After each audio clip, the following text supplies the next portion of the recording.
के हर पल का आनंद उठा लो। आज ही से मन की एक नई शांति पालो। समय आ गया बदलने का, समय आ गया कुछ करने का। अब उठा लो आनंद प्रतिदिन के जीवन का। पिता, आज के वचन के लिए तुझे धन्यवाद। मुझे प्रतीति है कि लोगों के जीवन में अच्छा फल लाएगा। और धन्यवाद प्रभु की हर एक की एकाग्रता बहुत ही दृढ़ है। यहाँ कमरे में किसी भी प्रकार की कोई रुकावट या गड़बड़ी नहीं होगी। आमीन। खैर, मैं एक श्रृंखला कर रही हूँ, शीर्षक है बर्न बट नॉट बिटर। जीवन में घटने वाली अलग अलग घटनाओं के बारे में बातें करना, जो कि अनैतिक और दोषयुक्त, अभाग्यशाली, अन्यायपूर्ण बातें हो सकती हैं। हम लोगों और उनके आपसी संबंधों के बारे में बातें कर चुके हैं, और लोगों का हमें चोट पहुंचाना, और कैसे हम चुन सकते हैं। सब लोग कहिए चुनाव। और ये बहुत ही महत्वपूर्ण है, हमें इस पर थोड़ा और ध्यान देना है, क्योंकि अक्सर हम सोचते हैं मेरी अनुभूति मुझे अच्छी नहीं लगती। कहिए मेरे पास चुनाव है। इसे जड़ पकड़ने दे। कहिए मेरे पास चुनाव है। देखिए, आपके साथ क्या होता है या नहीं होता है, इसका चुनाव करने में शायद आप असमर्थ हो, लेकिन उसकी प्रतिक्रिया का चुनाव आपके पास है। और उसके प्रति आपकी मनोवृत्ति क्या होगी, इसका चुनाव आपके पास है। बाइबल कहती है, अगर चाहे तो इस पर विश्वास कर सकते हैं, और इस बात पर कि जो प्रभु से प्रेम करते हैं और उसके उद्देश्य से बुलाए जाते हैं, उनके लिए सब बातें भलाई ही की होगी। अगर आप प्रार्थना करें, चाहे जो भी हो, प्रभु उसे भले में बदल देगा। प्रभु इतना अद्भुत प्रभु है कि बुरे से भला उत्पन्न कर सकता है, जिसका प्रयोग शैतान बुराई के लिए करता है। प्रभु उसे भलाई में बदल देगा, लेकिन आपको विश्वास करना होगा। अगर विश्वास नहीं करेंगे तो आप कड़वे और निराश हो जाएंगे। जो कुछ भी जीवन में आता है शायद अच्छा ना हो, लेकिन प्रभु से उसे आपकी आत्मिक बढ़ोतरी और परिपक्वता में बदलने को कह सकते हैं। उसके करीब आने को, इसका प्रयोग करने को कह सकते हैं। हमें ये चुनाव करना है कि हम मीठे बने, ना कि कड़वे। आज के संदेश का शीर्षक है अपना परिश्रम व्यर्थ न गवाएं। व्यर्थ गंवाने में क्या अर्थ बनता है? बाइबल कहती है टुकड़ों को बटोर लें ताकि कुछ भी व्यर्थ ना जाए। तो अगर आपको लगता है कि आपका जीवन बिखर गया है, उन बिखरे टुकड़ों को प्रभु को दे दें और देखें कि वो इससे कैसा चमत्कार दिखाता है। मैं एक दिन सिखा रही थी कि जब लोग हमें चोट पहुंचाए तो कैसे बेहतर बन सकते हैं, और वो है जो लोग हमारे साथ करते हैं उसकी प्रतिक्रिया की अनुभूति को सीखें, और जब चोट पहुंचती है तो उसे कड़वाहट से भर जाने की बजाय कहें, आज मैं निर्णय लेता हूं, मुझे मालूम है कि चोट से मुझे कैसा लगता था, इसलिए मैं दूसरों को ऐसी चोट कभी नहीं पहुंचाऊंगा। वास्तव में मुझे प्रतीति है आज जो मैं हूं उसका कारण है मेरे जीवन में ऐसे किसी का होना जिससे निपटना बहुत ही कठिन था, जिससे मैं दूर नहीं जा सकती थी, जिसका मुझ पर अधिकार था। मैंने ये सीखा कि जैसे वो बर्ताव करता था वैसा बर्ताव मैं ना करूं।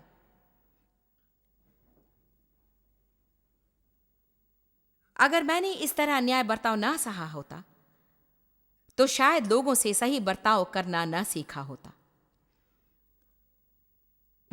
और चूंकि प्रभु मुझे इस स्थिति में लाना चाहता था, लोगों से सही बर्ताव सीखना बहुत ही जरूरी था। प्रभु ने आपके लिए क्या रखा है आपको नहीं पता, उसके मन में क्या है आपको नहीं पता। आप जिन चीजों से होकर जंगल से गुजरते हैं वो प्रतिज्ञा की भूमि के लिए तैयारी है। हमें वहीं पर तैयार किया जाता है, ना कि उस भूमि पर पहुंचने पर तैयार किया जाता है। उस भूमि के लिए जंगल में तैयार किया जाता है। बाइबल इसके बारे में मरकुस मेरे विचार से अध्याय 1 पद 3, 4 या 5 में कहती है, कहता है जंगल में एक पुकारने वाले का शब्द सुनाई दे रहा है कि प्रभु का मार्ग तैयार करो। जंगल में तैयारी शुरू होती है। मुझे प्रतीति है कि हमारी प्रतिक्रिया, हमारा मनोभाव जिस समय हम जंगल में रहते हैं, हम कितने दिन वहां रहेंगे निर्धारित करता है।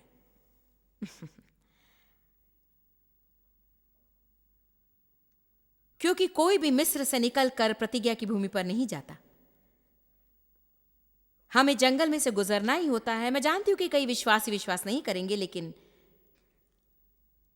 आपको अपने अनुभव पर भी थोड़ा ध्यान देना होगा। हर वो चीज जो कठिन हो उस पर विश्वास करना आवश्यक नहीं। क्या आप लोगों ने जान लिया है कि हर कठिन चीज पर विश्वास नहीं किया जा सकता? देखिए, प्रभु हमें विश्वास देता है, इसका एक कारण है ताकि हम गुजर सकें। ना कि विश्वास द्वारा हर समय छुटकारा पाए, वरन विश्वास द्वारा गुजर सकें, उससे गुजर कर विजय मनोवृत्ति से बाहर आ सकें। प्रभु आपको पवित्र आत्मा का सामर्थ देता है ताकि आप बुरे लोगों से निपट सकें।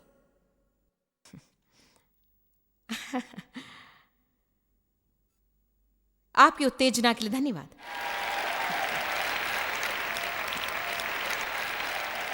तो मैंने एक बार प्रचार में कहा, उदाहरण के लिए आपकी कोई निंदा करे तो आपको कैसा लगता है? हमें अच्छा नहीं लगता, लेकिन फिर भी आप दूसरों की निंदा करते हैं और इस प्रकार आप बीज बोते हैं। और अगर बीज बोएंगे तो क्षेत्र में कटनी अवश्य काटेंगे। ये बीज बोना सिर्फ पैसों के मामले में ही नहीं है।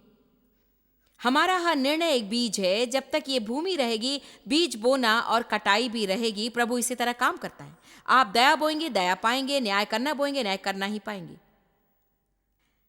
अगर विश्वास करें तो कितना अद्भुत पाठ होगा सीखने के लिए। हाँ, हम इस बात को मानते तो है, लेकिन अगर सच में विश्वास करें कि हम जो दूसरों के लिए करते हैं, हमारा हर मनोभाव, जो भी गप भागते हैं, जब भी दूसरों के रहस्य बताते हैं, तो हम एक बीज बो रहे हैं जिसकी फसल हम जीवन में अवश्य काटेंगे। और अगर सच में विश्वास करते हैं तो यह सोचना प्रारंभ करें कि मुझे किस तरह का बर्ताव चाहिए, और फिर उसी तरह का बर्ताव मुझे भी करना होगा। अगर चाहते कि लोग मैत्रीपूर्ण भाव रखें तो दूसरों से भी मैत्रीपूर्ण भाव रखिए। जानते हैं मैं ज्यादा मेल मिलाप पसंद नहीं करता। बहाने बनाना बंद करें। हम सभी के पास बहानों का बैग है, ये दिखता नहीं है पर साथ रहता है। और जब भी हम कुछ करना नहीं चाहते, हम एक बहाना बैग से निकालते हैं। और एक सबसे बड़ा बहाना यह है कि देखिए ये कठिन है, बहुत ही कठिन है। कभी कभी कठिनाई होती है, लेकिन प्रभु से निपटने की सामर्थ्य हमें देता है। आपको कैसा लगता है जब कोई आपकी प्रशंसा करता है, ऊंचा उठाता है, सराहता है, बढ़ाई करता है? अच्छा लगता है ना? तो अपनी अनुभूति से सीखें कि दूसरों के साथ क्या करना चाहिए और क्या नहीं। क्या कोई आमीन कहेगा? हमने झूठे दोषारोपण की बात की कि कैसा झूठा दोष लगाना अच्छा नहीं लगता। जब तक कि सारे सबूत ना मिल जाएं, दूसरों का जल्दी से न्याय करने के प्रति हमें सावधानी बरतनी चाहिए। और मूलतः यही बात जीवन में बहुत ही महत्वपूर्ण है। मैंने कहा था, आपको कैसा लगेगा जब किसी को आपसे समस्या है और वे सबसे कहते हैं सिवाय आपके? आपको बुरा नहीं लगता? अगर मुझसे कोई समस्या है तो मुझसे आकर बात क्यों नहीं की? लेकिन हम सामना करना नहीं चाहते। जानते हैं, हमारे गुप्त विचार जीवने में भी दूसरों के प्रति धारणा बनाने में सावधानी बरतें। विशेषकर नकारात्मक धारणा तो कभी मत बनाइए। मत्ती अध्याय 7। आज हम मत्ती 7 के पहले 14 पदों को देखेंगे। दोष मत लगाओ कि तुम पर भी दोष न लगाया जाए। दोबारा देखिए, दोष मत लगाओ कि तुम पर भी दोष न लगाया जाए।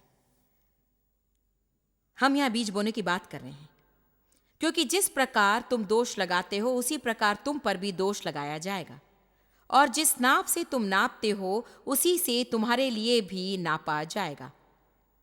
वाह वाह वाह। आइए आज यहां ईमानदारी का पहला कदम उठाएं। अगर आप गप फांकने वाले हैं तो उस सच्चाई को स्वीकारें। जब कोई आपसे कुछ कहता है और आप अपना मुंह बंद नहीं रख सकते तो अपनी भूल स्वीकारें और प्रभु से मदद के लिए प्रार्थना करें। वहां बैठकर इतने नादान मत दिखिए। प्रभु ने यह संदेश मुझे उनके लिए नहीं दिया जो नहीं आए, वरन आपके लिए दिया है।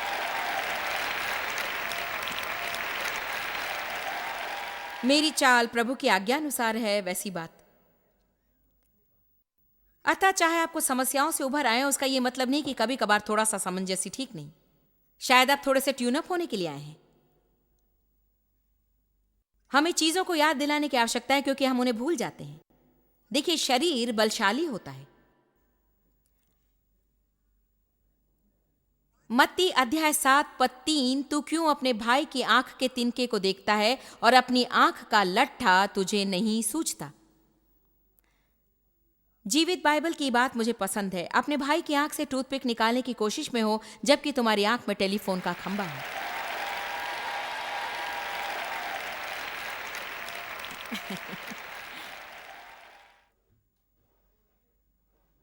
और जब तेरी आंख में लट्ठा है तो तू अपने भाई से क्यों कर कह सकता है कि ला मैं तेरी आंख से तिनका निकाल दूं।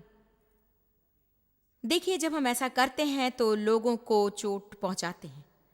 अगर हम अपने को ना समझकर दूसरों से निपटने की कोशिश करते हैं तो हम निपटते हैं बेदर्दी, कठिनाई और कठोरता से, उनका न्याय करते हैं और उनको चोट पहुंचाते हैं और उनकी मदद कम करते हैं। अगर यहाँ 1 मिनट के लिए पवित्र कल्पना का उपयोग करें, जरा सोचिए कि मेरी आंख से टेलीफोन का खंबा बाहर आ रहा है। नो। और मैं इस खंबे से अपने भाई की आंख से टूथपिक या तिनका निकालने की कोशिश में, निश्चय ही ऐसा करने की कोशिश में मैं अपने भाई को आधा मार ही डालूंगी। मुझे किसी दिन प्रॉक्स की सहायता से इसे करके समझाना ही होगा। मतलब इसके बारे में सोचिए। देखिए, यही तो लोग करते हैं। हम में भी ये सारी समस्याएं हैं और शैतान हमें दूसरों में क्या कमियां इसे देखने में इतना व्यस्त रखता है कि हमें स्वयं से निपटने का समय ही नहीं रहता। मैं उन्हें नहीं बदल सकती, लेकिन प्रभु मुझे बदल सकता है अगर मैं स्वयं से निपटूं और प्रभु को मुझ में कार्य करने दूं।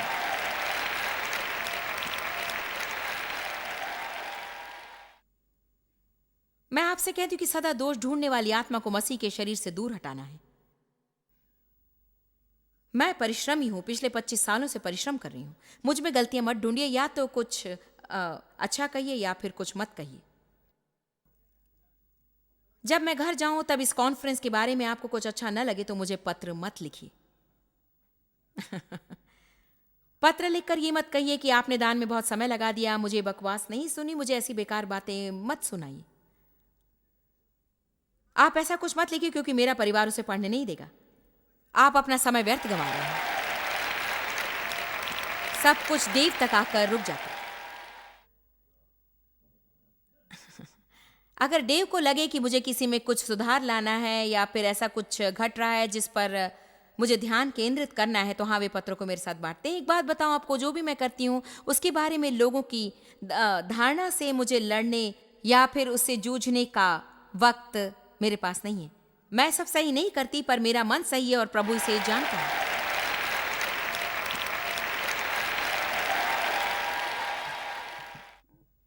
अपने पास्टर को थोड़ा ब्रेक दीजिए और हर रविवार उन्हें भोजन पर बुलाना बंद करें।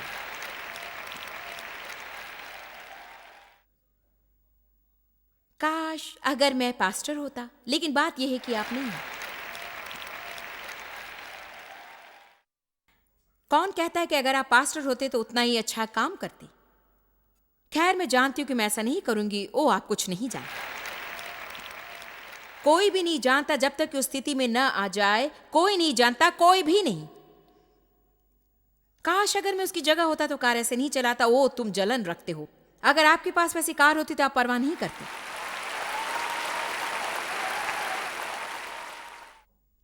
आप हमसे क्या अपेक्षा करते? गरीबी की ओर ले जाए? क्या आप चाहते हैं कि हम दुखी, हताश और गरीबी का उदाहरण बने? अगर आप बुद्धिशाली तो जिन्होंने आपको प्रचार किया उन्हें आशीष देंगे। शब्दों द्वारा या जो भी आपको मिले उसे उन्हें आशीष दें। अपने पासवान की अच्छी देखभाल करें। वे आपको सीधे और सक्रिय मार्ग पर रखने की कड़ी मेहनत करते हैं।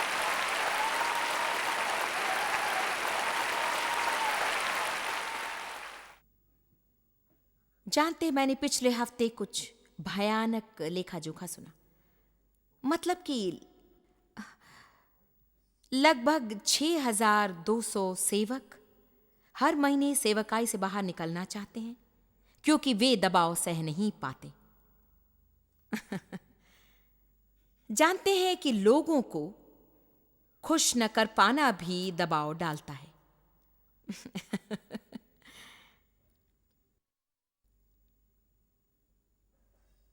काश वे ऐसा करते, काश वे वैसा करते, काश काश काश। मेरा आपसे एक प्रश्न है, ये वे कौन है? ये महत्वपूर्ण वे कौन है जिनकी आप इतनी उलाहना करें? मैं बताती हूं वे कौन है। आप हैं वो वे।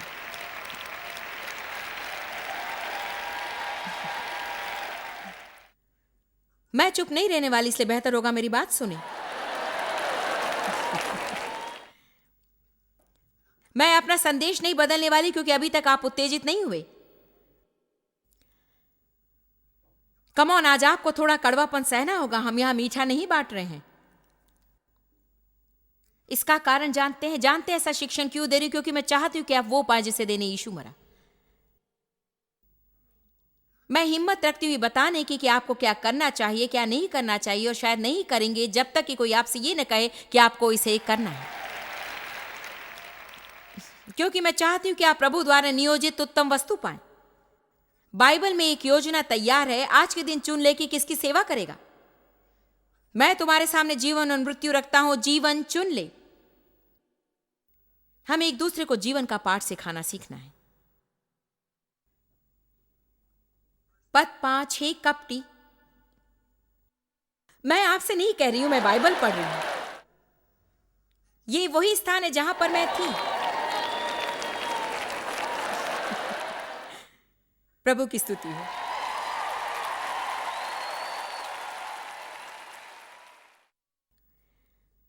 मेरे टीवी दर्शकों को मैं खास हेलो कहना चाहूंगी। मुझे आपसे प्रेम है। टीवी देखना बंद ना करें, इन कार्यक्रमों को अवश्य देखें, आप हमारे लिए आशीष हैं। हे कपटी, पहले अपनी आंख में से लट्ठा निकाल ले, तब तो अपने भाई की आंख का तिनका भली भांति देख कर निकाल सकेगा। पवित्र वस्तु को ना दो, और वो है दूसरों को प्यार करने की हमारी क्षमता।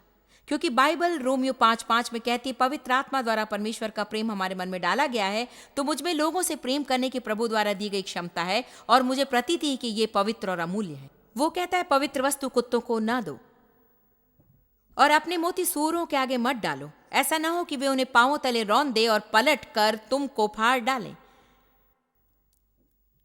देखिए, जब हम पद 7 पर पहुंचते हैं तो हम समझते हैं कि विषय बदल गया, लेकिन मुझे ऐसा नहीं लगता। मेरे विचार से ये विषय आगे पद 14 तक है। क्योंकि अब ये कहता है, मांगो तो तुम्हें दिया जाएगा, ढूंढो तो तुम पाओगे, खटखटाओ तो तुम्हारे लिए खोला जाएगा। क्योंकि जो कोई मांगता है उसे मिलता है, और जो ढूंढता है वो पाता है, और जो खटखटाता है उसके लिए खोला जाएगा। तो वो चीज क्या है जिसे हमें मांगना है, ढूंढना है और खोजना है? मेरे विचार से हमें प्रभु से जो मांगना है वो है कभी न्याय न करना, बुराई न करना, दूसरों पर दोष न मढ़ना, वास्तव में लोगों के ऊपरी दिखावे से परे देखकर उनकी सच्चाई को जानकर पवित्र आत्मा से ये पता लगाना कि उनकी मदद कैसे की जाए। एक बात बताओ, हम चीजों के लिए अधिक प्रार्थना करते हैं, ना कि आध्यात्मिक चीजों के लिए जिसकी हमें आवश्यकता है। बाइबल कहती, पहले प्रभु के राज्य और उसकी धार्मिकता को खोजो, और धार्मिकता का एक भाग है लोगों से सही व्यवहार करना सीखना। क्या आप चाहते कि लोग आपसे सही व्यवहार करें? अर्थात क्या सचमुच ही आप चाहते हैं? तो फिर आपको क्या करना चाहिए? आप जानते हैं, आपको एक बात गांठ बांधनी है। आपको पवित्र आत्मा बाइबल कॉलेज जाना होगा और दूसरों से सही व्यवहार करना सीखना हो, क्योंकि जैसा व्यवहार आप लोगों से करेंगे वैसा ही बदले में पाएंगे। ये बाइबल का अद्भुत रहस्य है। हमें जो चाहिए उसे दे दो तो हमें वापस मिलेगा। कितना अच्छा कथन है। हमें जो चाहिए उसे दे दो तो हमें वापस मिलेगा। लोगों को देकर मुस्कुराइए, लोग आपको देकर मुस्कुराएंगे। हाँ, कुछ लोग आपकी ओर आश्चर्य से देखेंगे, लेकिन मुझे देखकर क्यों मुस्कुरा रहे हैं? दूसरों को सराहिए, आपकी भी सराहना होगी। दया दिखाइए, आपको भी दया मिलेगी। न्याय करेंगी तो आपका भी न्याय किया जाएगा। नकारात्मक होंगी तो नकारात्मक लोगों को अपनी ओर खींचेंगे। तुम में से ऐसा कौन मनुष्य कि यदि उसका पुत्र उससे रोटी मांगे तो वो उसे पत्थर दे, व मछली मांगे तो उसे सांप दे? तो प्रभु कह रहा है, अगर मुझसे अच्छी चीजें मांगोगे तो मैं उन्हें तुम्हें दूंगा। और इससे बेहतर और क्या हो सकता है कि सही व्यवहार करने की सामर्थ्य पाएं। आप अगर सही व्यवहार करना सीखेंगे तो सभी के मित्र कहलाएंगे। सो जब तुम बुरे होकर अपने बच्चों को अच्छी वस्तुएं देना जानते हो तो तुम्हारा स्वर्गीय पिता अपने मांगने वालों को अच्छी वस्तुएं क्यों नहीं देगा? तो फिर इसलिए मैंने कहा था कि हम उसी विषय पर हैं। इस कारण जो कुछ तुम चाहते हो कि मनुष्य तुम्हारे साथ करे, तुम भी उनके साथ वैसा ही करो। नया प्रकाशन। इतनी अच्छी बात मैंने कभी नहीं देखी। सकेत फाटक से प्रवेश करो क्योंकि चौड़ा है वो फाटक और चाकल है वो मार्ग जो विनाश को पहुंचाता है, और बहुत तेरे हैं जो उससे प्रवेश करते हैं। क्योंकि सकेत है वो फाटक और सकरा है वो मार्ग जो जीवन को पहुंचाता है, और थोड़े हैं जो उसे पाते हैं। मुझे विश्वास है कि सारे 14 पद लोगों से सही व्यवहार की बातें करते हैं। कहा गया कि यहाँ एक स्वर्णिम नियम है, जैसा व्यवहार तुम दूसरों से चाहते हो वैसा व्यवहार तुम करो। शायद बाइबल में कहा गया सबसे महत्वपूर्ण कथन है। आप अपना जीवन बदल सकते हैं। प्रभु ने आपको जीवन में बदलाव लाने की सामर्थ्य दी है। दूसरों में वो बीज बोना आरंभ करें जो आप खुद चाहते हैं।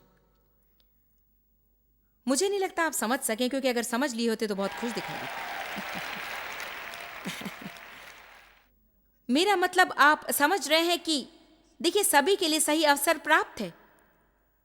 कोई भी पीछे नहीं छूटा है, क्योंकि हम सभी उसे कर सकते हैं। अक्सर हमें हमारा जीवन पसंद नहीं, लेकिन अधिकांशतः यह हमने जो बोया था उसका परिणाम है।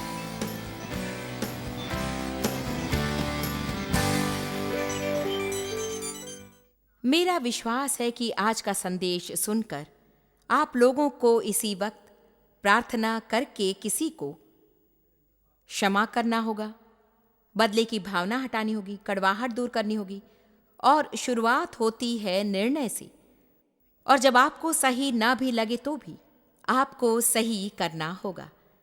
आपको गलत महसूस हो तो भी आप सही करने का निर्णय ले सकते हैं। आज मैं आपको प्रार्थना में ले चलूंगी और फिर प्रोत्साहित करूंगी कि प्रार्थना आरंभ करें कि प्रभु आपके दुश्मनों को आशीष दे। बाइबल के अनुसार करें, उनकी बुराई ना करें, नकारात्मकता में उनके बारे में बातें ना करें। प्रार्थना करें कि जो सही तरीका है उससे प्रभु उनसे निपटे और उन्हें आशीष दे। तब आपके अंदर नयापन और ताजापन पनपेगा जो आप में अत्यधिक आनंद लाएगा। और जिन्होंने आपको चोट पहुंचाए, आप उन्हें प्रभु के हाथों सौंपेंगे ताकि वो उनसे निपट सके। तो आइए इसी वक्त प्रार्थना करें।